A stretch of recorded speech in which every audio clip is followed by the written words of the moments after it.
आप देख लो, तो ले लो। आजकल ड्राई ये लाइफ रेंज में रखा है यार। शुरू कर लें। सरकार ने धान की खरीद बंद कर दी और अब की बार धान जो है लेट है। उसका कारण ये था कि बारिश की वजह से फसल खराब हो गई थी, दोबारा लोगों को बुआई करनी पड़ी। मेरे खुद के खेत का धान भी अभी तक पूरा नहीं कटा है और खरीद बंद करने की वजह से किसान का बहुत बड़ा नुकसान हो रहा है। सरकार जानबूझ करके किसान को परेशान करने के लिए इस किस्म के निर्णय लेती है। आज दो चीज़ों की और बड़ी किल्लत है। जहाँ खरीद बंद कर दी वहीं डीएपी नहीं मिलता। जहाँ कहीं डीएपी है मिलता है तो उसके लिए बहुत लंबी कतार में खड़ा होना पड़ता है और उसके साथ में 400 से 600 रुपए की बेवजह की जो पॉइजन है, जिनका कोई ज़रूरत नहीं है, वो साथ में देते हैं कि आपको लेनी पड़ेगी। मतलब किस तरह से ज़बरदस्ती की जा रही है। सरकार को तुरंत जो है इन सब चीज़ों पे रोक लगानी चाहिए, पूरी डीएपी उपलब्ध करानी चाहिए, खरीद फिर शुरू कर देनी चाहिए और ये खरीद जो है कम से कम 1 दिसंबर तक इनको किसी तरह से रखनी चाहिए ताकि किसान अपना धान मंडी में बेच सकें। वहीं उसके साथ साथ हमने अपनी पार्टी की तरफ से 5 लोगों की एक जिम्मेवारी लगाई थी जो जहरीली शराब की वजह से यमुनानगर में 27 लोगों की मौत हुई। हमने कहा भी आप जाओ, जाकर के पूर्ण जानकारी लेकर के आओ कि मामला क्या था। अब तक सरकार की तरफ से कोई भी नुमाइंदा इन मरने वालों के घर तक नहीं पहुंचा। मरने वाले टोटल गरीब लोग हैं और शेड्यूल कास्ट जाति से ज़्यादा संबंध रखने वाले हैं। वो जो शराब का ठेका था वो ठेका बंद था।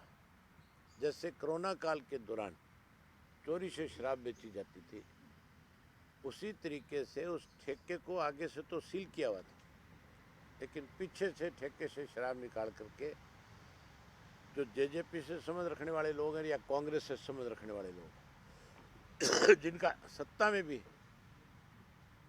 जिनके ऊपर सत्ता के लोगों का भी आशीर्वाद है, ये उन लोगों का काम था।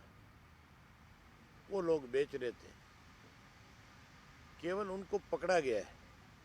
उनको बचाने के लिए मैंने अखबार में पढ़ा था कि उन बोतलों में से फिर सैंपल लिए गए और सैंपल लेकर के ये दर्शाया गया है कि ये जो सैंपल है इसके अंदर कहीं भी शराब की उसमें जहरीली कोई ऐसी चीज़ नहीं आ रही जिसकी वजह से, मतलब उसका सैंपल फेल किया हुआ उन्होंने। कैसे उनको भी बचाएं, इसके लिए भी ये लोग इस काम में अभी से लग गए। इसलिए ज़रूरी हो गया कि उसकी जुडिशियल इंक्वायरी ही हो और किसी सीटिंग जज की देख रेख के अंदर उसकी इंक्वायरी हो। एसआईटी बनाने से आज तक किसी के साथ न्याय नहीं हुआ। एसआईटी तो अनेक मामलों में सरकार ने बनाई। शराब घोटाले में बनाई थी, सोनीपत के अंदर जब जहरीली शराब से लोग मरे उसमें बनाई थी, पानीपत में मरे उसमें बनाई थी, या उससे पहले भी इन्होंने एसआईटी का गठन किया। एसआईटी तो जैसी सरकार चाहेगी उस तरह की रिपोर्ट दे देगी, उसकी वजह से ही फिर इस तरह के काम करने वाले लोगों को बचाया जाता है। जहाँ इन लोगों के खिलाफ 302 के मुकदमे दर्ज करने चाहिए, वहीं मरने वाले जो लोग हैं उनके परिवार के एक एक सदस्य को नौकरी दे सरकार और 50-50 लाख रुपया मुआवजा दे। 2 तो ऐसे बच्चे थे जिनकी उम्र 26 और 28 वर्ष है, जिनके छोटे छोटे बच्चे हैं, वो चले गए इस जहरीली शराब से। आप मान के चलो कि उनके घर में तो कोई कमाने वाला बच्चा ही नहीं, कोई मजदूरी करने वाला भी नहीं बचा। वो बच्चे कल को कैसे बड़े होंगे, कैसे पढ़ेंगे, कैसे बच्चे आगे बढ़ेंगे? इसके लिए सरकार को ये जिम्मेदारी उठानी चाहिए और तुरंत इसके ऊपर बड़ा संज्ञान लेना चाहिए। इसके साथ साथ एक बड़ा ढिंढोरा पीटा जा रहा था प्रदेश के अंदर लगातार पिछले 4 वर्ष से 75% आरक्षण की बात कही जा रही थी। और जब कभी भी ये जेजेपी वाले प्रेस कॉन्फ्रेंस करते थे उसमें बहुत ज़ोर शोर से इस बात को उठाते थे। जहाँ कहीं भी इन्होंने अपने छोटी मोटी चुनावी जनसभाएं करी या वैसे जनसभा करी, वहाँ भी यही कहा कि हमने 75% युवाओं को रोजगार मिले, इसके लिए कानून बना दिया। वो कानून जो बनाया गया था, कल हाई कोर्ट ने उसको रद्द कर दिया।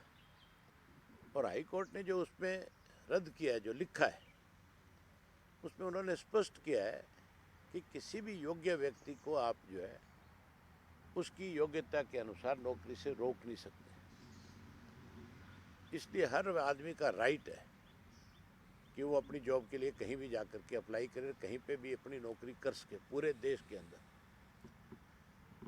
जहां उसको रद्द कर दिया, इन्होंने युवाओं के साथ खिलवाड़ किया, युवाओं को रोजाना नए समझबाग दिखा करके उनकी भावनाओं को ठेस पहुंचाने का काम किया। अब इनको इस बात के लिए माफ़ी मांगनी चाहिए कि हमें कानून बनाना नहीं आता। हम अगर कानून बनाया जाता सही ढंग से तो फिर कानून लागू हो जाता। कानून बनाने में जो त्रुटियां रखी गई है, जो कमियां और खामियां रखी गई है, वो 100% इंडस्ट्रीज के साथ मिल करके रखी गई है। उनसे इसके एवज में पैसा लिया गया होगा। ये तो भ्रष्टाचार का एक अड्डा बना था। इसमें तो केवल और केवल कैसे बच्चों के भविष्य के साथ तो खिलवाड़ किया जाए, कैसे इसकी एवज में पैसा इकट्ठा किया जाए इंडस्ट्रीज से, इसलिए इस किस्म के अधूरे कानून बनाए गए। दीपेंद्र हुड्डा का एक बयान आ रहा था, मैंने देखा था, बड़ी जोर से कह रहा था कि इन्होंने कानून जो बनाया था वो गलत बनाया था। दीपेंद्र हुड्डा से पूछने वाला हो, तेरे बाप ने भी एक कानून बनाया था मुख्यमंत्री रहते। हरियाणा में 5 जातियों को आरक्षण दिया था, केवल राजनीति करी थी वोट की। जो राजनीति इन्होंने वोट की है, इसी तरह की भूपेंद्र सिंह हुड्डा ने भी करी थी, कांग्रेस ने भी करी थी। 5 जातियाँ थी, जिसमें जाट था, जाट के साथ बिश्नोई था, त्यागी था, और रोड था, एक और 5 थे। उस वक्त भी इसी तरह का कानून बनाया गया था। आधा अधूरा कानून बना करके केवल कैसे लोगों का वोट लिया जाए, कैसे लोगों को गुमराह किया जाए, उसको बनाया। और वो कानून फिर हाई कोर्ट से रद्द हुआ, सुप्रीम कोर्ट से रद्द हुआ।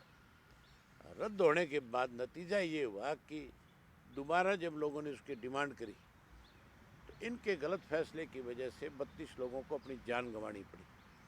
और जब वो 32 लोग जान गंवाई जिन लोगों ने, ये एक के घर भी नहीं जा पाए, क्योंकि उसके उतने ही दोषी थे।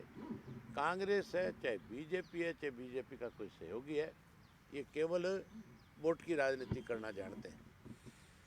इन्होंने आज तक कोई ऐसा फैसला नहीं किया जिसकी वजह से आम आदमी को कोई राहत मिली हो, आम आदमी को कोई उसका फ़ायदा मिला हो। आज भी युवाओं के साथ बड़ा खिलवाड़ हुआ है। इसके लिए जहाँ इनको माफ़ी मांगनी चाहिए, जहाँ इनको शर्मिंदा होना चाहिए, मुझे लगता नहीं ये कहेंगे हम सुप्रीम कोर्ट जाएंगे, सुप्रीम कोर्ट से भी फिर वही फैसला आएगा, फिर इनकी तसल्ली होगी अच्छी तरह से।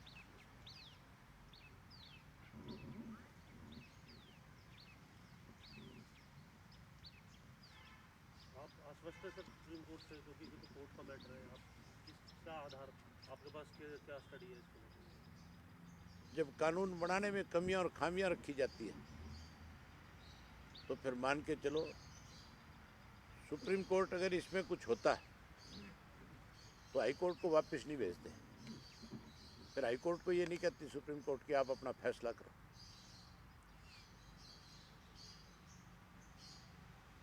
सुप्रीम कोर्ट ने हाई कोर्ट को वापस किया था, उन्होंने कहा था कि आप इस पर फैसला कर दो।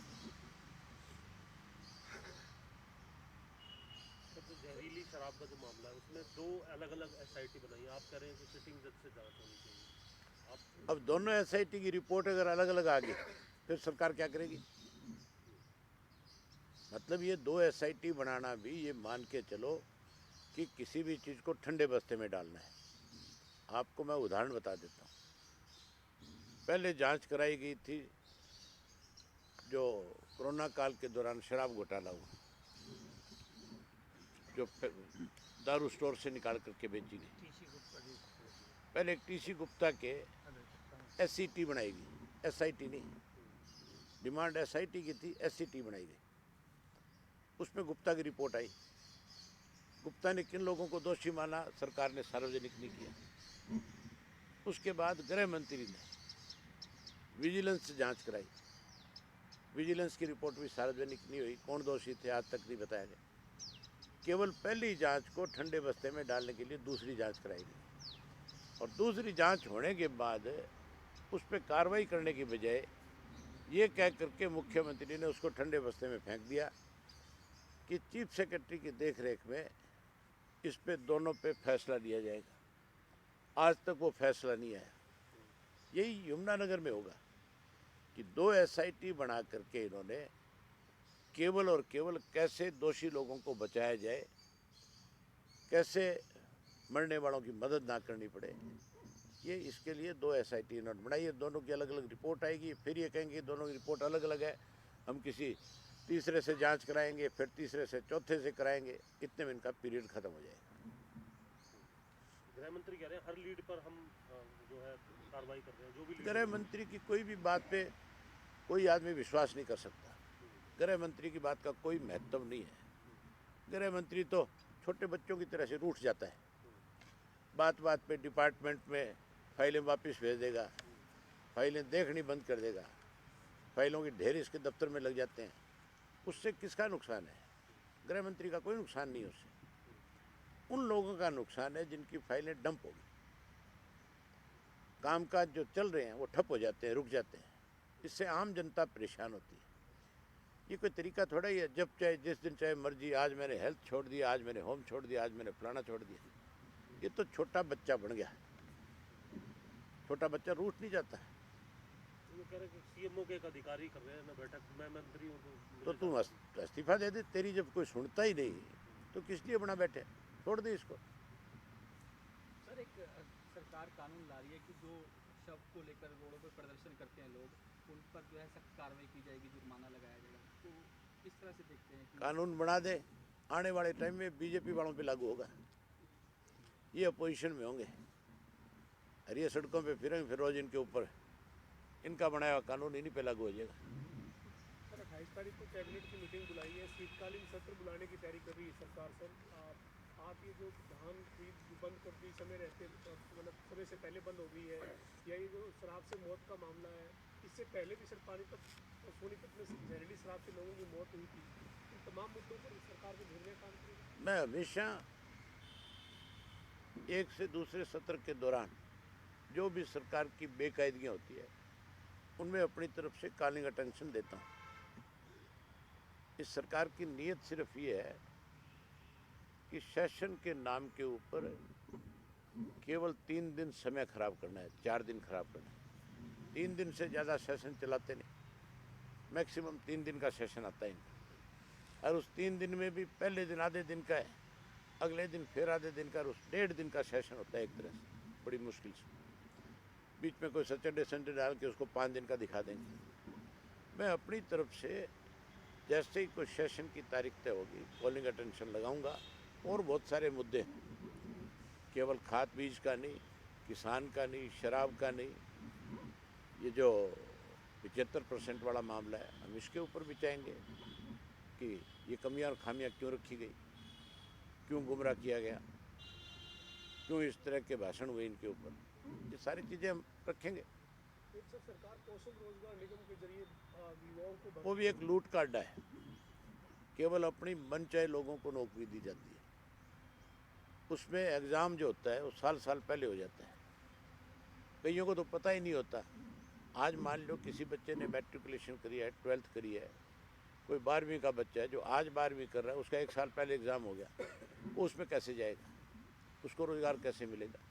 किसी ने आज ग्रेजुएशन करी है इस साल में, 1 साल पहले एग्ज़ाम हो गया, उसको कैसे चांस मिलेगा। ये सिर्फ ठगी के अड्डे बनाए इन्होंने अपने। सर, आप राजस्थान चुनाव होना है 25 तारीख को, वहाँ प्रचार प्रसार करने गए थे, तो किस तरह का माहौल लग रहा है? बीजेपी ने मैनिफेस्टो जारी किया कि 1000 से 3000 पेंशन और काम नहीं है आपको कोई, स्वयं जेजेपी को जानते हो, पत्रकार हो, ले दे के एक नाम रट के आ जाए भी इसके ऊपर इससे पूछेंगे फिर कोई और टेढ़ी मेढ़ी बात करेंगे। उन लोगों का नाम मत लिया करो मेरे सामने, कोई आधारहीन बात मत किया करो। चंडीगढ़ पर अधिकार को लेकर उनकी पेंशन तू के 1000 से 3 करेंगे, 51 करा देनी। वहाँ नहीं जाके पूछेगा इस सवाल, तुम मेरे से पूछता है, उनसे पूछ जाके कि 51 क्यों नहीं हो तो छोड़ दो सरकार को। साहब, चंडीगढ़ पर अधिकार को लेकर पंजाब हरियाणा अलग अलग प्लेटफॉर्म्स पर बोलते रहते हैं। एक नई नोटिफिकेशन एजुकेशन डिपार्टमेंट की ओर से निकाली गई कि पंचकुला का अगर बच्चा है तो उसको चंडीगढ़ में एडमिशन नहीं मिलेगी, आधार कार्ड पर पता चंडीगढ़ का होना चाहिए। मोहाली का बच्चा है उसको नहीं मिलेगी, सिर्फ चंडीगढ़। ये जो आरक्षण वाला जो मामला 75% वाला जो रद्द हुआ है, वो इसी इशू पे रद्द हुआ है कि इस देश के नागरिक को अधिकार है कि वो कहीं जा कर के रोजगार ले सकता है। इस देश में पैदा हुए बच्चे का यह अधिकार है कि वो किसी भी स्टेट में जाकर के एडमिशन ले सकता है। ये जो इस तरह की बातें थोपी जाती है, इससे लोगों को परेशानी पैदा करते हैं। ये जो कुछ अधिकारी ऐसे हैं जिनको कोई काम नहीं, खाली बैठे हैं बेचारे, जो सारा दिन बैठ कर के चीफ मिनिस्टर के, गवर्नर के, सलाहकार के कानों में फूंक मारते रहते हैं कि जी ये चीज़ लागू कर दे अपने, और वो भी फिर ना समझ है जो इनकी बात सुनते हैं। अगर उनमें इतनी समझ होगी तो वो कह देंगे कि भाई क्यों, कल को अगर मान लो मेरा बच्चा जो है शिमला एडमिशन लेना चाहता है तो क्या उसको वहाँ एडमिशन नहीं मिलेगा? वो भी तो वहाँ जा कर के पढ़ेगा। कोई ज़रूरी नहीं है कि मैं अपने बच्चे को जो चंडीगढ़ में पढ़ाऊँ या अपने बच्चे को मैं गांव के स्कूल में पढ़ाऊँ, ये हरियाणा के किसी शहर में पढ़ाऊँ। तो देखता है आदमी कि मेरा बच्चा कहाँ जा कर के एडजस्ट करेगा, कहाँ पढ़ेगा, कहाँ पढ़ाना है, तो माँ बाप की मर्जी है। इसमें आप ये चीज़ थोप नहीं सकते किसी पे। ये जो मैंने पढ़ी थी अखबार में कि चंडीगढ़ में अगर एडमिशन लेना है तो वहाँ का डोमिसाइल चाहिएगा, वहाँ का आधार कार्ड चाहिएगा, फिर तो इसका मतलब है जो चंडीगढ़ में अधिकारी बैठे इन्हीं के बच्चे पढ़ेंगे, बाकी तो नहीं पढ़ेगा कोई। एक और बात, बहुत सारे लोग ऐसे हैं चंडीगढ़ में जो जॉब करते हैं, जो चंडीगढ़ में रहते हैं। मैं चंडीगढ़ में रहता हूँ, मेरा आधार कार्ड मेरे गांव का है, तो ये कोई ज़रूरी थोड़ा ही है मेरा वोट कहाँ का बना हुआ है। फिर तो कल को ये भी कर देंगे कि भाई हरियाणा का आदमी अगर चंडीगढ़ का डोमिसाइल नहीं बनाएगा तो चंडीगढ़ में रह भी नहीं सकता, फिर तो थारा नंबर भी बाहर है। एक और ऐसा ही एक आदेश निकाला है सर, वर्ल्ड कप का टाइम है, 4 साल में वर्ल्ड कप आ रहा है, वो कह रहे कि कोई जश्न जो है नहीं मनाया जा सकता, कोई स्क्रीन नहीं लगा सकते, इस तरीके की बातें भी सामने आई हैं सर। रोक के तो देखे, ये तो कल ही होना है। जिनके आदेश हैं उनके आदेशों की धज्जियाँ तो कल ही उड़ जाएंगी है। कोई व्यक्ति आज कोर्ट में चला जाए, उनके आदेश पे आज ही रोक लग जाए।